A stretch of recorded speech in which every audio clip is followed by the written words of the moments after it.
Hello everyone, I am सिमरन त्यागी और आज हम इस वीडियो में पढ़ने वाले हैं जूलॉजी फिफ्थ सेमेस्टर की सेकंड बुक का एक टॉपिक क्लास एवीज, या हम इसको बोल सकते हैं पक्षी वर्ग, उसकी सामान्य विशेषताएं एवं वर्गीकरण हम इस वीडियो में पढ़ने वाले हैं।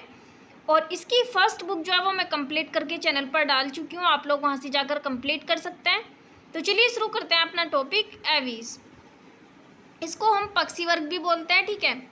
इसकी सामान्य विशेषताएं और वर्गीकरण इस प्रकार देखते हैं। सबसे पहले इसकी की सामान्य विशेषताएं किस प्रकार होती हैं। अभी तक पक्षियों की लगभग 9000 विलुप्त तथा जीवित जातियां ज्ञात हैं।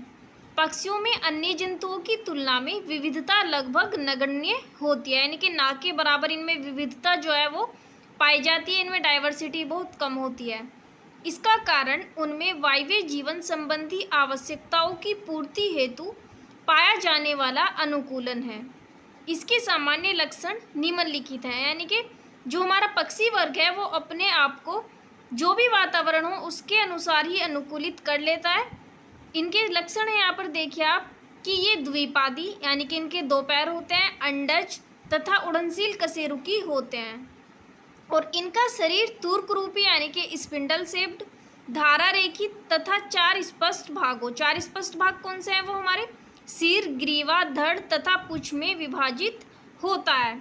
जबड़ों की अस्थियां दीर्घित होकर एक दंत विहीन चोंच का निर्माण करती हैं, यानी कि उसमें चोंच जो होती है उसमें दंत नहीं होता है, टीथ्स नहीं होते हैं। ग्रीवा जो होती है इनकी वो लचीली होती है तथा पुच्छ उड़ते समय संतुलन, ठीक है, परिचालन एवं उत्तोलन का कार्य करती है।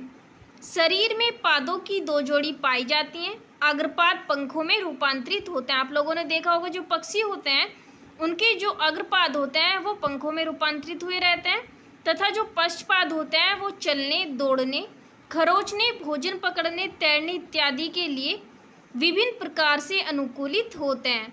आपने देखा होगा जब पक्षी उड़ते हैं तो दो पैर जो होते हैं वो पीछे की ओर मोड़ लेते हैं, लेकिन पंखों से उड़ते हैं, ठीक है, यानी कि पंख से उड़ते हैं और ज़मीन पर अगर वो आते हैं उनको चलने के लिए अपने दोनों पैरों का इस्तेमाल करते हैं। पश्चपाद में 4-4 अंगुलियां होती हैं और जो इनका बहिकंकाल होता है अधिचर्मी तथा श्रृंगी होता है, यह परों, सल्कों, पंजों तथा आच्छद के द्वारा निरूपित होता है। पक्षियों की त्वचा जो होती है वो शुष्क तथा अग्रंथिल होती है, यानी कि उसमें ग्रंथियां नहीं पाई जाती हैं और पुच्छ के आधार पर एक तेल या प्रीन ग्रंथि, जिसको हम ऑयल या फिर प्रीन ग्लैंड कहते हैं, वो पाई जाती है।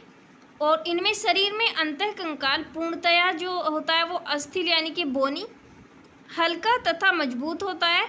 अस्थियां जो होती हैं वो छिद्रयुक्त, मज्जा रहित तथा वलित होती हैं। पक्षियों में 4 कक्षीय हृदय पाया जाता है। याद रखना कि जो हमारा वर्ग एवीज यानी कि पक्षी वर्ग है उसमें जो उसके हमारे पक्षी होते हैं उनमें 4 कक्षीय हृदय पाया जाता है। 4 चैम्बर्ड हार्ट इनका होता है तथा हृदय में सिरा कोटर यानी कि साइनस वेनोसस और धमनी कांट अनुपस्थित होते हैं।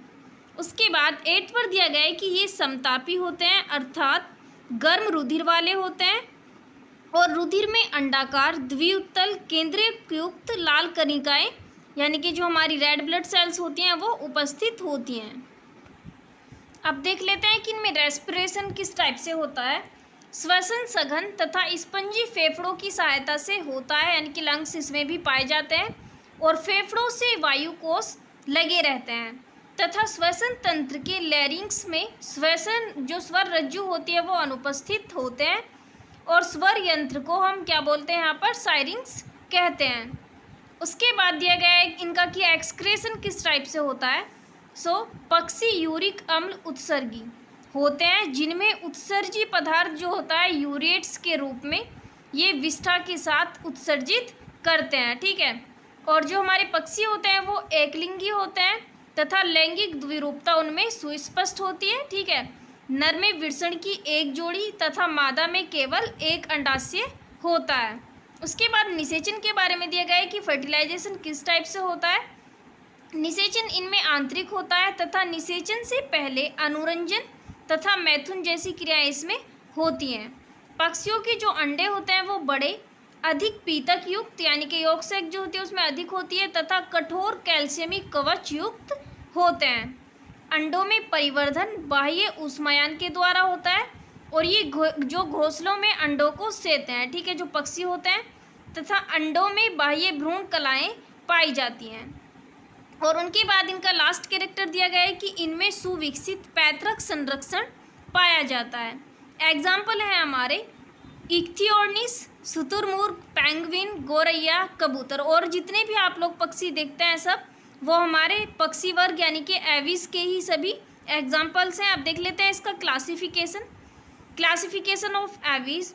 सो पक्षी वर्ग के सदस्यों को 2 उपवर्गों तथा 3 गणों में विभाजित किया गया है। 2 उपवर्ग देख लीजिए आप लोग यहाँ पर।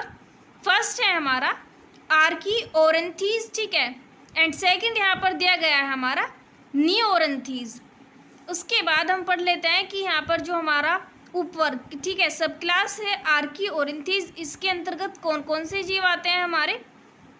इसके अंतर्गत जुरैसिक कल्प, ठीक है, जो जुरैसिक पीरियड था यानी आदिम टाइम के जो थे आदिम विलुप्त पक्षी आते हैं। इनमें लंबी प्रयुक्त पूंछ और दोनों जबड़ों में दांत पाए जाते थे। अग्रपाद रूपांतरित होकर पंख बनाते थे और पंखों के सिरों पर 3-3 पंजेदार उंगलियां थी। पश्चपादों में भी 3-3 पंजेदार उंगलियां पाई जाती थी, ठीक है। और एग्जाम्पल है हमारे जो आर्कियोरेंथीज है उनके कि आर्कियोप्टेरिक्स एंड आर्किओर्निस। सेकंड जो हमारी सब क्लास है नियोरेंथीज, इसके अंतर्गत सभी जीवित पक्षी, ठीक है, जो हमारी आर्कियोरेंथीज सब क्लास थी उसमें कौन सा आते हैं, आदिम यानी कि जो विलुप्त पक्षी थे वो आते हैं। लेकिन जो हमारी नियोरेंथीज है इसके अंतर्गत सभी जीवित पक्षी तथा कुछ विलुप्त पक्षी आते हैं। और प्रजातियों में दांत पाए जाते थे। जीवित पक्षियों में दंत विहीन, ठीक है, दंत विहीन चोंच पाई जाती थी और स्टर्नम काफ़ी बड़ा होता था। पूछ कशेरुकाएँ अधिकतम 13 होती थी और जो हमारी अंतिम कशेरुकाएँ हैं वो समेकित होकर एक पाइगोस्टाइल बनाती हैं। और उड़ने में अयोग्य पक्षियों में क्या पाया जाता है, रिया, शुतुरमुर्ग, एमू, कीवी, पेंगुइन आदि इसमें आते हैं। यानी कि हमारे एग्जाम्पल्स हैं जो उड़ने में अयोग्य पक्षी हैं उन सभी के। सो ये था हमारा वर्ग एविस के जनरल कैरेक्टरिस्टिक्स एंड क्लासिफिकेशन। और आगे भी आप अपनी जूलॉजी 5th सेमेस्टर की 2nd बुक को कंप्लीट करने के लिए मेरे चैनल के साथ ज्वाइन हो सकते हैं। Thank you.